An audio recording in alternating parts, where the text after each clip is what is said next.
Civil society, as we know it now, includes self-help groups, neighborhood associations and community organizations, religious and spiritual societies, professional associations, business foundations, local philanthropies, private voluntary organizations, and non-government organizations, and a wide variety of groupments: workers, farmers, urban poor, indigenous people, elderly citizens, disabled people, media practitioners, religious and church people, women, children, students, and the like. Needless to say, civil society has been in the forefront of the fight for liberty. Popular action has brought down a dictatorship. It has also rejected a once populist but later perceived to be corrupt administration. Thus has people power been carved in the consciousness of our citizenry, lying latent while restrained but deadly when unleashed. For this reason, civil society is considered a pillar of our democracy, as the conscience of government and the overseer of governmental actions.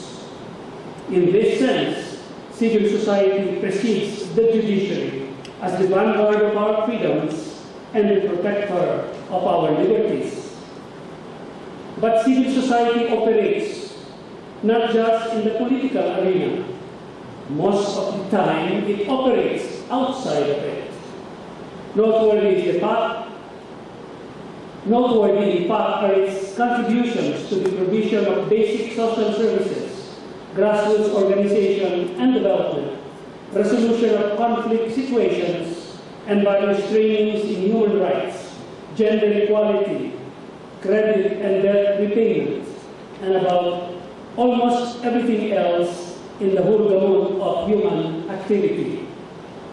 Civil society should likewise be credited for directing attention and challenging resources to the needs of the poor and the disadvantaged majority of our society. This all-encompassing role of civil society makes it a necessity in a democracy, as essential to good governance as a robust media and an idealistic student movement. But like any other democratic institution, civil society exists and operates within the legal framework laid down by our Constitution and the laws. Thus, it enjoys all the rights guaranteed to all persons under our Bill of Rights, among which are the freedoms of speech, association and assembly, and the right to information on matters of national concern.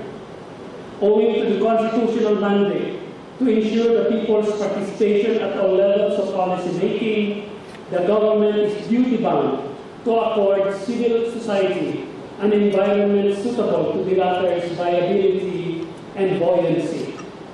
For this reason, civil society organizations, people's organizations, and non-government organizations have been granted tax exemptions and other benefits. They have also been recipients of official development assistance funds for their activities. The legal limits of the participation of civil society in our nation's affairs are therefore circumscribed only by the same Constitution and laws that sustain it. Within legal bounds, civil society may strongly advocate a certain position, but it must at the same time respect the rights enjoyed by other persons, especially with regards to fair comment, privacy, and disclosure. It may work actively in human resource organization and mobilization, but it must take care not to overstep the boundaries of legitimate people's actions and assemblies. As expressed in the objectives of one people's organization, Kilos Bayan, it must, and I quote, pursue and protect within the democratic framework the people's legitimate and collective interests and aspirations through peaceful and lawful means, unquote.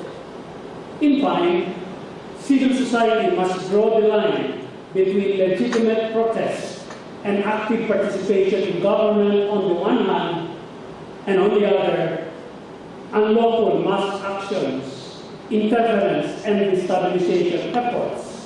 One only needs to be reminded that democratic space is healthy for the advancement of both democracy and development, while anarchy is destructive of both liberty and prosperity.